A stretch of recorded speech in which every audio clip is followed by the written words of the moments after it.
Welcome to future zone academy. आज हम class 12 के फिजिक्स के चैप्टर की ओर बढ़ते हैं। फिजिक्स के चैप्टर में हमारा चैप्टर चल रहा था फोर्थ, वैद्युत धारिता। आज इस वीडियो में हम इस चैप्टर को लगभग समाप्त कर देंगे। आप लोगों से रिक्वेस्ट है कि आप वीडियो को शुरू से लेकर लास्ट तक देखिए और एक एक कॉन्सेप्ट को अच्छे से समझने का प्रयास भी करें। और अगर आप हमारे स्पेशल बैच से जुड़ना चाहते हैं तो आप 8755084148 पर संपर्क कर सकते हैं। ओके, तो आइए हम चैप्टर की ओर पढ़ते हैं। तो आज का जो चैप्टर का हमारा पॉइंट है वो है वन डे ग्राफ जनित्र।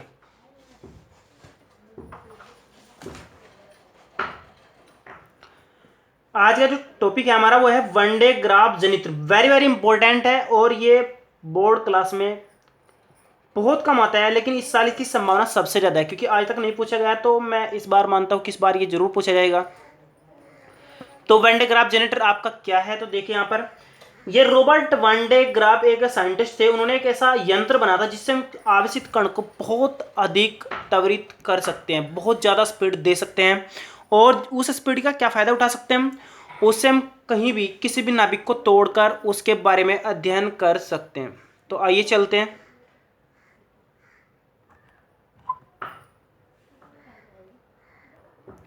तो यहाँ पर ध्यान दें, तो वन डे ग्राफ जनित्र मैंने भी आपको बताया क्या, ये किसी मशीन है, एक ऐसी युक्ति है जो आवेशित कणों को स्पीड बनाती है और उनको त्वरित करती है, और त्वरित करके उनकी स्पीड इतनी ज़्यादा कर देती है, इतनी फास्ट कर देती है कि हम उसके द्वारा किसी भी नाभिक को आसानी से तोड़ सकते हैं और उसके बारे में क्या कर सकते हैं, अध्ययन कर सकते हैं।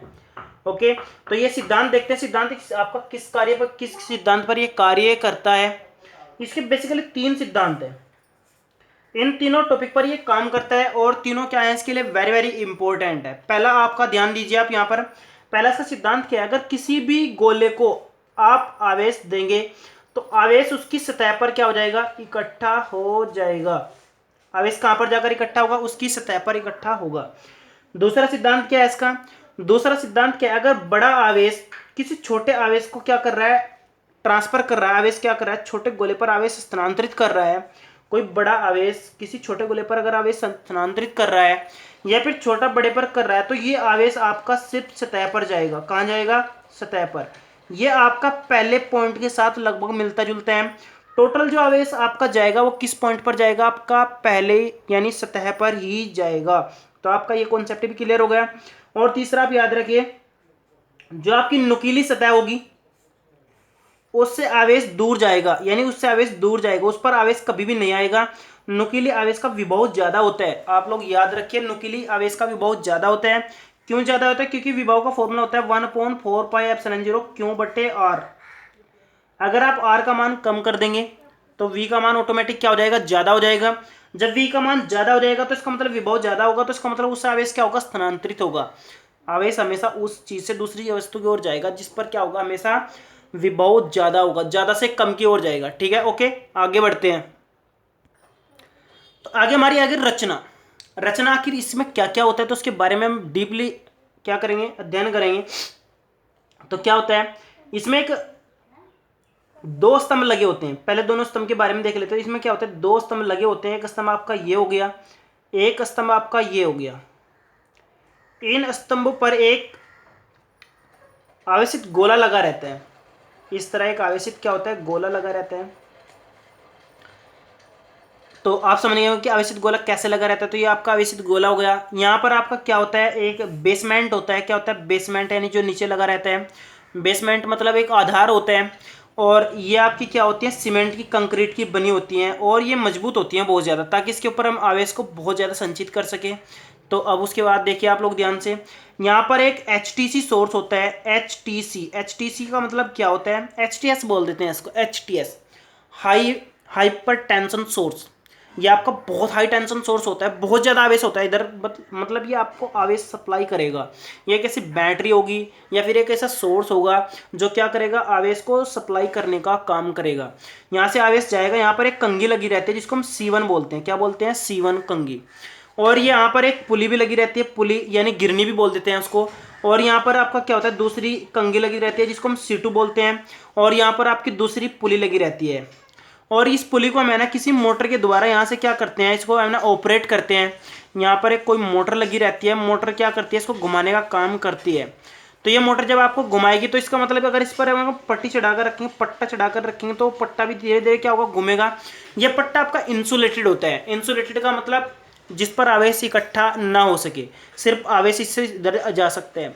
अब हम क्या करते हैं, जैसे ही एसटीएस को सोर्स को हम क्या करते हैं, स्टार्ट कर देते हैं, तो यहाँ पर से आपका प्लस प्लस का आवेश इस पर पहुंचने लगता है। यहाँ पर आपका प्लस प्लस का आवेश इकट्ठा होने लगता है।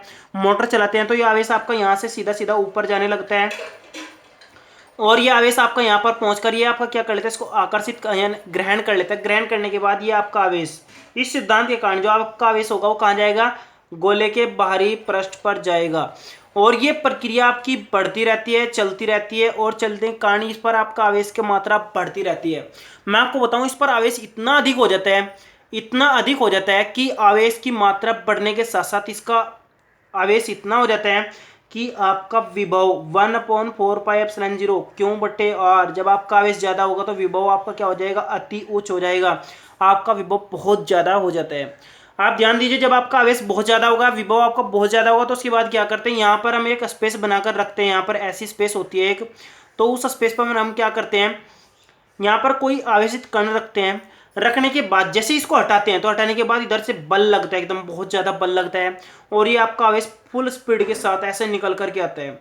और यहाँ पर आपका टारगेट रखा रहता है जिसको हमें तोड़ना होता है, जिसके बारे में अध्ययन करना होता है, और इस पर टकराता है। टकराने के बाद ये क्या हो जाता है, टूट जाता है। और टूटने के बाद आप इसके बारे में आसानी से क्या होते हैं, माइक्रोस्कोप, सूक्ष्मदर्शी स्कोप या फिर इलेक्ट्रोस्कोप के द्वारा हम इसको देखकर इसके बारे में क्या कर लेते हैं, अध्ययन कर लेते हैं। तो ये आपकी रचना तो आपकी समझ गए होंगे। इसमें दो स्तंभ लगे रहते हैं, खोखला गोला लगा रहता है, दो पुली लगी रहती है, एक कंगा लगा रहता है C1, एक कंगा होता है C2। C1 आपका क्या करता है, एसटीएस स्रोत से आवेश को लेकर इस पर ले जाता है, और ये आपका पुली घूमते हुए इसको आवेश को ऊपर ले जाने का कार्य करती है। यहाँ पर आप सोर्स रखने का काम करेंगे, यहाँ पर कोई भी आवेशित कण रखे जाएंगे। कार्यविधि भी आप इसकी अच्छे से समझ गए होंगे। कार्यविधि में क्या होना है, जब हम आवेश देंगे, आवेश यहाँ पर पुली पर पट्टे पर पहुंच जाएगा, मोटर से घुमाएंगे तो पट्टा इसको लेकर यहाँ पर पहुंचेगा, और ये है ना दूसरे कंगे के द्वारा क्या हो जाएगा, इसकी सतह पर इकट्ठा होता चला जाएगा। और जब आवेश धीरे धीरे बढ़ता जाएगा तो एक कंडीशन ये होगी कि यहाँ पर आवेश की मात्रा बहुत ज़्यादा हो जाएगी। जब आवेश की मात्रा बहुत ज़्यादा हो जाएगी तो इसका मतलब ये आपका विभव ज़्यादा हो जाएगा। जब हम यहाँ पर आवेशित कण रखेंगे तो वो कण क्या होगा, धीरे धीरे इसके कारण प्रतिकर्षित होगा, और प्रतिकर्षित होने के कारण इसकी स्पीड होगी, और उस स्पीड के कारण हम किसी भी टारगेट को तोड़कर उसका अध्ययन कर सकते हैं। ओके, अगर हम बात करें इसके उपयोग की, तो क्वेश्चन जो हमारा है दूसरा, इसके अगर उपयोग की बात करें तो अगर उपयोग की बात करें तो उपयोग इसका क्या होता है, ज़्यादातर नाभिक के तोड़ने में, अध्ययन करने में होता है। नाभिकीय जो हमारे पास विखंडन है उसमें करने इसका उपयोग होता है। और नाभिक की जितनी भी हम कोई भी अगर बारे में बात करते हैं, उसके अध्ययन के बारे में बात करते हैं, उसके विखंडन के बारे में बात करते हैं, तो सब इसी से किया रहता है। एक ऐसी हमारे पास उपकरण 12वीं क्लास में फिजिक्स में जो देखने को मिलेगी वो मिलेगी साइक्लोट्रॉन। वो भी आपकी वेरी वेरी इंपॉर्टेंट है, पेपर में पूछी जाती है, तो आप यहाँ पर ध्यान दीजिए, इसके उपयोग के बारे में पता लग गया आपको। अगर हम बात करें इसकी सीमा के बारे में, तो इसकी सीमाएं क्या हैं, ये ऐसे आवेशित कण को त्वरित नहीं कर पाता है जिसका द्रव्यमान बहुत कम हो, जैसे कि इलेक्ट्रॉन। इलेक्ट्रॉन को ये त्वरित करने में बहुत प्रॉब्लम फेस करता है, क्योंकि इसका जो क्या होता है, द्रव्यमान कम होता है, और जब ये स्पीड पकड़ता है ना तो ये बांगा तिरछे चल जाता है। याद रखिए, जिस चीज़ का द्रव्यमान कम होता है तो वो आपकी सीधी नहीं गति कर पाती। एग्जाम्पल देखिए, आप पत्ता लीजिए, आप पत्ता, जो आपका पत्ता होता है वो हवा में आपका द्रव्यमान कम होने के कारण सही तरह गति नहीं कर पाता है। वो कैसे चलता है, कभी ऐसे, कभी ऐसे, कभी ऐसे, कभी ऐसे, कभी ऐसे, कभी ऐसे, तो ऐसे चलता है। तो इसी प्रकार जब आपके इलेक्ट्रॉन स्पीड पकड़ेगा तो वो सीधा गमन नहीं कर पाएगा, जिससे हम टारगेट को नहीं तोड़ पाएंगे। ओके, आप समझ गए होंगे। और अगर आपको वीडियो अच्छी लगे तो आप वीडियो को लाइक करें और हमारे चैनल को सब्सक्राइब करें। यह चैप्टर आपका लगभग पूरा कंप्लीट हो गया है। Thank you.